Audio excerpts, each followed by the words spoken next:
Bismillahirrahmanirrahim. Assalamualaikum warahmatullahi wabarakatuh. Perkenalkan, saya Zahra Syifa Nur Aulia dengan NIM 1242030019. Saya merupakan mahasiswi program studi pendidikan bahasa Arab kelas 2B. Dalam video kali ini, saya akan menceritakan tentang berdirinya dinasti Umayyah untuk memenuhi tugas UAS mata kuliah sejarah peradaban Islam. Teman-teman tahu gak sih gimana dinasti Umayyah itu berdiri? Oke, jadi gini. Untuk memahami berdirinya dinasti Umayyah, kita harus mundur sedikit ke masa setelah wafatnya Nabi Muhammad SAW. Islam saat itu dipimpin oleh 4 khalifah yang agung yang kita kenal dengan Khulafaur Rasyidin, yaitu Abu Bakar, Umar bin Khattab, Utsman bin Affan, dan Ali bin Abi Thalib. Ini adalah era keemasan di mana Islam berkembang pesat dan prinsip-prinsip keadilan ditegakkan. Namun, di penghujung masa Khulafaur Rasyidin, khususnya di era Khalifah Utsman bin Affan, muncullah benih-benih konflik internal. Ada beberapa kebijakan beliau yang menimbulkan ketidakpuasan di kalangan tertentu. Ditambah lagi dengan provokasi dari kelompok-kelompok yang ingin menciptakan kekacauan. Puncaknya, Khalifah Utsman bin Affan dibunuh. Nah, peristiwa tragis ini menjadi titik balik krusial yang mengawali gejolak besar dalam tubuh umat Islam. Setelah wafatnya Utsman, Ali bin Abi Thalib diangkat sebagai khalifah. Tapi penunjukan beliau ini menghadapi tantangan serius, terutama dari Muawiyah bin Abi Sufyan, yaitu gubernur Syam yang sekarang merupakan Suriah. Muawiyah ini kerabat dekat Utsman dan dia menuntut agar Ali segera mengusut tuntas pembunuhan Utsman. Bahkan sebagian riwayat menyebutkan Muawiyah menuntut pertanggungjawaban Ali karena dianggap lambat dalam bertindak. Nah, perselisihan ini memuncak menjadi konflik bersenjata yang kita kenal sebagai Perang Siffin.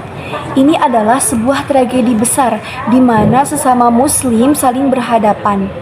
Perang ini diakhiri dengan peristiwa tahkim atau arbitrase di Daumatul Jandal. Tujuannya baik, yaitu mencari penyelesaian damai. Tapi sayangnya, hasil tahkim ini justru memicu perpecahan baru. Sebagian dari pasukan Ali merasa sangat kecewa dengan keputusan tahkim tersebut, menganggap Ali telah melakukan kesalahan karena menerima perundingan.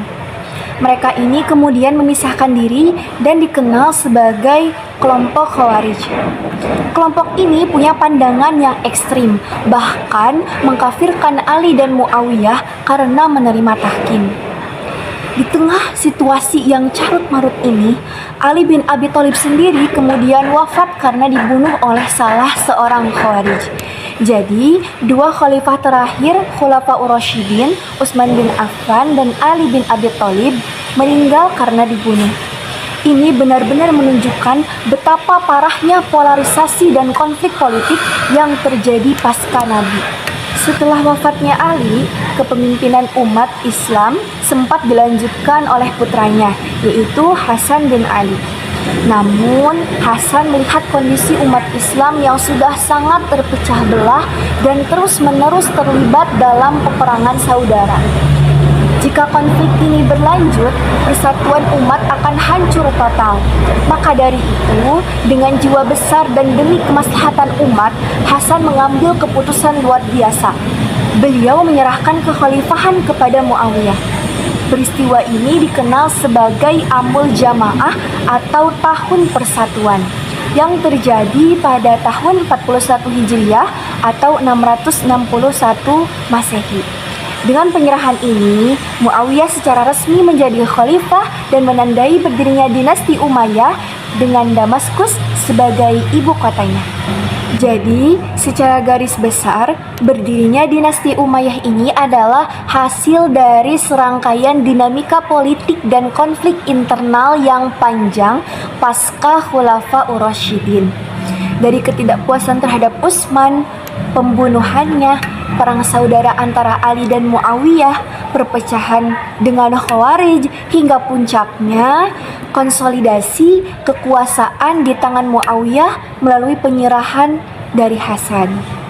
Penting untuk diingat bahwa berdirinya dinasti Umayyah merupakan sistem pemerintahan Islam berubah dari model kekhalifahan yang cenderung berdasarkan musyawarah dan pemilihan menjadi sistem monarki atau kerajaan yang bersifat turun-menurun. Ini adalah perubahan struktural yang signifikan dalam sejarah peradaban Islam. Meskipun begitu, dinasti Umayyah sendiri nantinya akan mencatatkan tinta emas dalam perluasan wilayah hingga ke Spanyol dan Asia Tengah, serta dalam pengembangan ilmu pengetahuan dan arsitektur. Oke teman-teman, kalau kita belajar tentang dinasti Umayyah, itu bukan cuma ngafalin tanggal ataupun nama raja. Ada banyak sekali pelajaran keren yang bisa kita ambil. Biar makin cerdas dan gak gampang diadu domba. Nih, kira-kira apa saja sih hikmah atau pelajaran yang dapat kita ambil dalam mempelajari berdirinya dinasti Umayyah ini? Yang pertama, kita ambil dari peristiwa musyawarah ke turun-temurun atau monarki. Hikmahnya, dulu milih pemimpin itu secara musyawarah. Nah, terus Umayyah ini diubah jadi kayak kerajaan yang turun-temurun.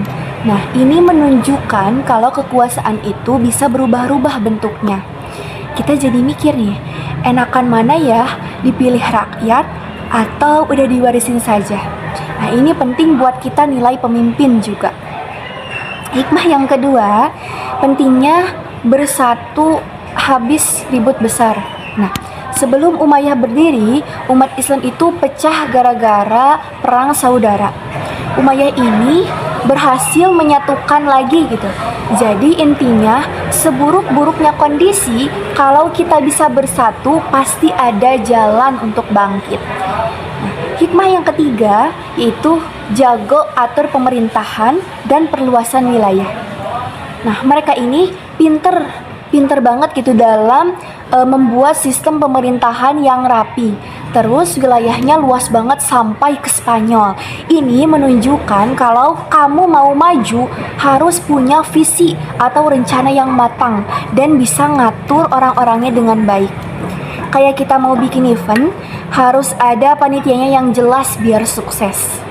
Nah, pelajaran selanjutnya, kita harus hati-hati kalau beda-bedain orang. Nah, ini nih Umayyah kadang ngebedain perlakuan orang Arab dan non-Arab gitu atau Mawali. Padahal sama-sama Muslim gitu ya.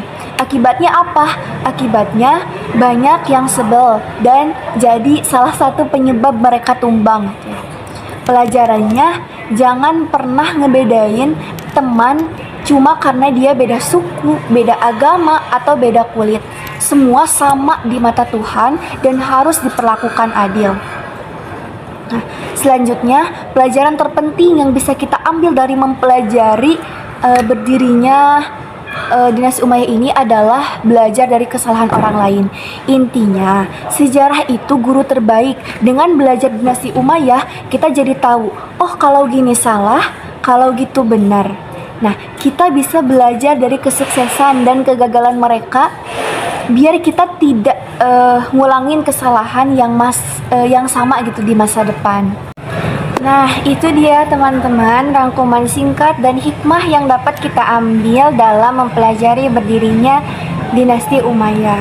Mudah-mudahan cukup jelas tentang bagaimana dinasti Umayyah itu berdiri. Dan semoga bisa membantu teman-teman semua dalam memahaminya. Ini bukan cuma hafalan, tapi memahami alur peristiwa dan dampaknya. Terima kasih atas segala perhatiannya. Mohon maaf bila ada kesalahan. Wabillahi taufiq wal hidayah. Wassalamualaikum warahmatullahi wabarakatuh.